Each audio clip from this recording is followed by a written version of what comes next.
Matty, the Power found a bit of form last week, albeit in a loss, a narrow loss to Adelaide. What is it that they do well? I think their last 6 weeks actually, I think, ranked top 4 in scoring. So they've got their attack back. I think that across the year they haven't been able to get that balance right where teams have stopped their run and carry. Well, I think that's back in the last 6 weeks. They're pretty powerful. Guys like Wingard, Gray hitting the scoreboard pretty hard. Jay Schultz is probably hurting them as a forward. Probably they're relying a lot on him, but they're needing crumbing goals because he's not really scoring too well. So I think that that's an area where they've probably picked up where teams were blocking them through the corridor and stopping them. They're making them kick down the line, whereas now they've got that run carry back. It's just the problem for them is oppositions are scoring a lot against them as well. So their defence not so good, but their forward line is back to what it was last year. Does Bagley go to Wingard? I think so. Chad this year is probably going through the midfield a lot more, so I suppose when he pushes forward, Bagley would be a great matchup for him. Obviously, Hibbo is another option, so I think that I think they're pretty dynamic now. I think Monfries has pushed up to a wing, so they're probably adding a bit more flexibility to their forward line to try and help that scoring. But Bags would be a great matchup for him.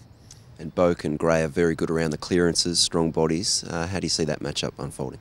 Yeah, I think that's where they're pretty powerful, and every week you expect them to turn it around because you can't have that good a midfield in even Wines. I think Wines coming back through his hand injuries made them a better side, but Wines, Hartlett, Travis Boak.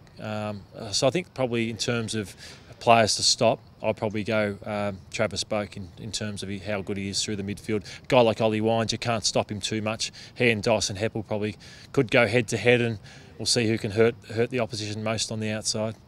Port Adelaide's ruck combination found a bit of form last week, kicking 5 goals between them. A big job for Sean McKernan. How does he go about it this week? Yeah, well, Lobie is more your old-fashioned ruckman, and then you've got Paddy Ryder, who is really, really dangerous pushing forward to try and help out Jay Schultz in attack. So I think that obviously when Lobie's in the ruck, you might be able to have McKernan all the time up against him, but when Ryder jumps in, it might be a time for Joe Danaher to come in and just assist him. So that's probably how I'd try and do it if I was Hurdy, but he's probably got different ideas himself.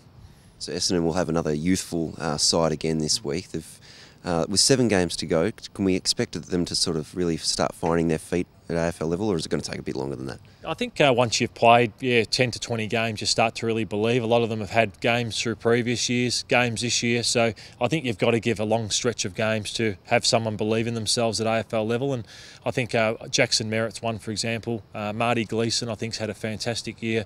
Sean Edwards really believes he belongs now, so I think it's really fantastic that we can see that towards the last 7 games, you'll see one of them get a best on ground performance. That's what you'd be looking for. Like Zach Merritt, he's getting in the best 3 consistently because he believes. I think hopefully now these other guys that have come into the team that will see a real effect on games come the end of the year and help get some more 4 points winning games. And a win would certainly help that level of belief. Hopefully we can get that on Saturday night. Lloydie, thanks a lot for your time. Thanks a lot.